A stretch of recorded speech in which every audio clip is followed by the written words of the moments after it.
ॐ श्री पंचवदनायाञ्जनेयाय नमः।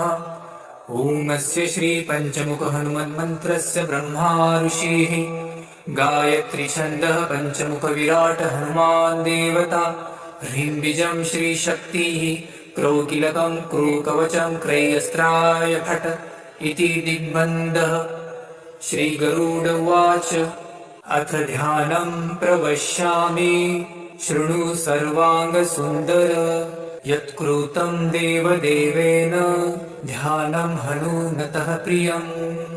पञ्चवक्त्रं महाभीमं त्रिपञ्चनयनैर्युतं बाहुभिर्दशभिर्युक्तं सर्वकामार्थसिद्धिदम्।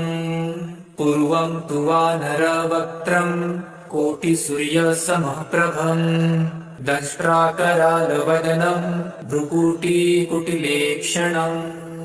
अस्यैव दक्षिणं वक्त्रं नरसिंहं महाद्भुतम् अत्युग्रतेजोवपुषं भीषणं भयनाशनम्। पश्चिमं गारुडं वक्त्रं वक्रतुण्डं महाबलं सर्वनागप्रशमनं विषभूतादिकृन्तनम्। उत्तरं सौकरं वक्त्रं कृष्णं दीप्तं नभोपमं पातालसिंहवेताल ज्वररोगादिकृन्तनम्। ऊर्ध्वहयाननं घोरं दानवान्तकरं परं येन वक्त्रेण विप्रेन्द तारकाख्यं महासुरम्। जघान शरणं तत्स्यात् सर्वशत्रुहरं परं ध्यात्वा पञ्चमुखं रुद्रं हनुमन्तं दयानिधिं। खड्गं त्रिशूलखड्वाङ्गं पाशमङ्कुशपर्वतं मुष्टिकौमुदीवृक्षं धारयन्तं कमण्डलुम्। भिन्दिपालं ध्यानमृदा दशभिर्मुनिपुङ्गवम् एतान्यायुधजालानि धारयन्त भजाम्यहम्। प्रेतासनोपविष्टं तं सर्वाभरणभूषितं दिव्यमाल्याम्बरधरं दिव्यगन्धानुलेपनं सर्वाश्चर्यमयं देवं हनुमद्विशतोमुखं पञ्चास्यमच्युतमनेकविचित्रवर्णवक्त्रं शशाङ्कशिखरं कपिराजवर्यं पीताम्बरादिमुकुटैरुपशोभिताङ्गं पिङ्गाक्षमाद्यमनिशं मनसा स्मरामि। मर्कटेशमहोत्साहं सर्वशत्रुहरं परं शत्रुसंहरमारक्ष श्रीमन्नापदमुद्धरम्। ॐ हरिमर्कटमर्कट मन्त्रमिदं परिलिख्यति वामतले यदि नश्यन्ति शत्रुकुलं यदि मुच्यति वामलता। ॐ हरिमर्कटाय स्वाहा। ॐ नमो भगवते पञ्चवदनाय पूर्वकपिमुखाय सकलशत्रुसंहारकाय स्वाहा। ॐ नमो भगवते पञ्चवदनाय दक्षिणमुखाय करालवदनाय नरसिंहाय सकलभूतप्रमथनाय स्वाहा। ॐ नमो भगवते पञ्चवदनाय पश्चिममुखाय गरुडाननाय सकलविषहराय स्वाहा। ॐ नमो भगवते पञ्चवदनायोत्तरमुखायादिवराहाय सकलसम्पत्कराय स्वाहा। ॐ नमो भगवते पञ्चवदनायोर्ध्वमुखाय हयग्रीवाय सकलजनवशङ्कराय स्वाहा।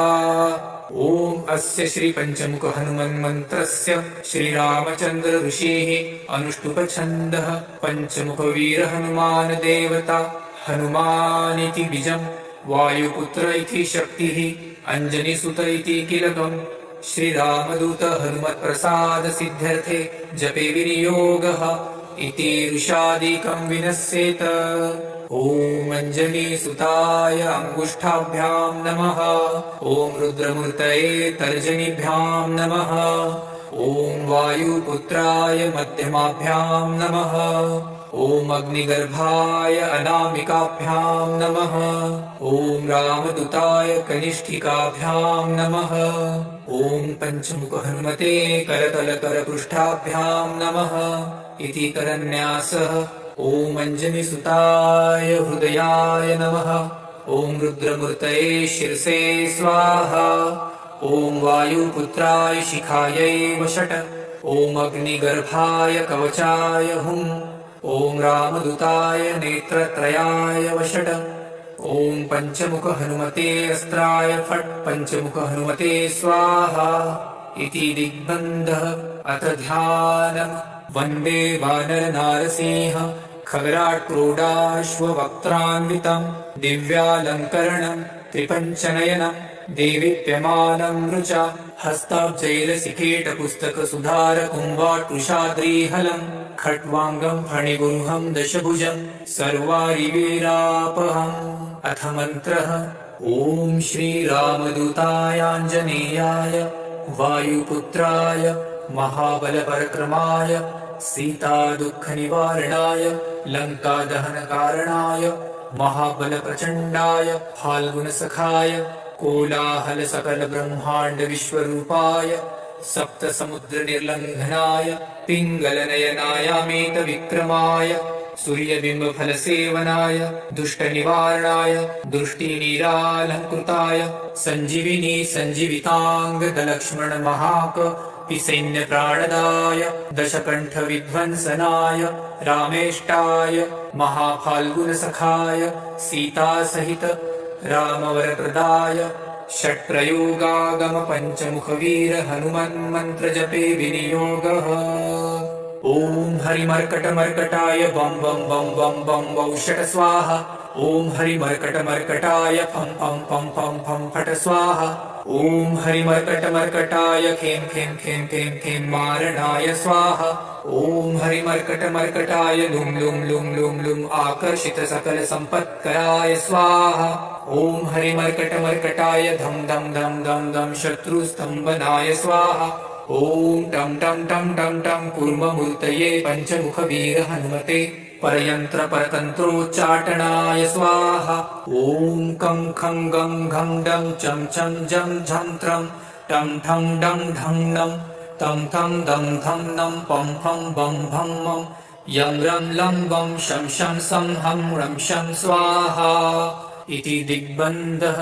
ॐ पूर्वकपिमुखाय पञ्चमुख हनुमते टं टं टं टं टं सकलशत्रुसंहारणाय स्वाहा ॐ दक्षिणमुखाय पञ्चमुख हनुमते करालवदनाय नरसिंहाय ॐ ह्रां ह्रीं ह्रूं ह्रैं ह्रौं ह्रः सकलभूतप्रेतदमनाय स्वाहा ॐ पश्चिममुखाय गरुडाननाय पञ्चमुख हनुमते मं मं मं मं मं सकलविषहराय स्वाहा ॐ उत्तरमुखाय देवराहाय लं लं लं लं लं नृसिंहाय नीलकण्ठमूर्तये पञ्चमुख हनुमते स्वाहा ॐ ऊर्ध्वमुखाय हयग्रीवाय रुं रुं रुं रुं रुं रुद्रमूर्तये सकलप्रयोजननिर्वाहकाय स्वाहा ॐ अञ्जनिसुताय वायुपुत्राय महाबलाय सीताशोकनिवारणाय श्रीरामचन्द्रकृपापादुकाय महावीर्यप्रमथनाय ब्रह्माण्डनाथाय कामदाय पञ्चमुखवीर हनुमते स्वाहा भूतप्रेतपिशाच ब्रह्मराक्षसशाकिनी डाकिन्यन्तरिक्षग्रह परयन्त्रपरतन्त्रोच्चटनाय स्वाहा सकलप्रयोजननिर्वाहकाय पञ्चमुखवीर हनुमते श्रीरामचन्द्रवरप्रसादाय जं जं जं जं जं स्वाहा इदं कवचं पठित्वां तु महाकवचं पठेन्नरः एकवारं जपेत् स्तोत्रं सर्वशत्रुनिवारणम् द्विवारं तु पठे नित्यं पुत्रपौत्रप्रवर्धनं त्रिवारं च पठे नित्यं सर्वसम्पत्करं शुभम् चतुर्वारं पठे नित्यं सर्वरोगनिवारणं पञ्चवारं पठे नित्यं सर्वलोकवशङ्करं शङ्कारं च पठे नित्यं सर्वदेववशङ्करं सप्तवारं पठे नित्यं सर्वसौभाग्यदायकम् अष्टवारं पठे नित्यमिष्टकामार्थसिद्धिदम् नववारं पठे नित्यं राजभोगमवाप्नुयात् दशवारं पठे नित्यं त्रैलोक्यज्ञानदर्शनम् रुद्रावृत्तिं पठे नित्यं सर्वसिद्धिर्भवेत् ध्रुवम् निर्बलो रोगयुक्तश्च महाव्याध्यादिपीडितः कवचस्मरणेनैव महाबलमवाप्नुयात् इति श्रीसुदर्शनसंहितायां श्रीरामचन्द्रसीताप्रोक्तं श्रीपञ्चमुखहनुमत्कवचं सम्पूर्णम्।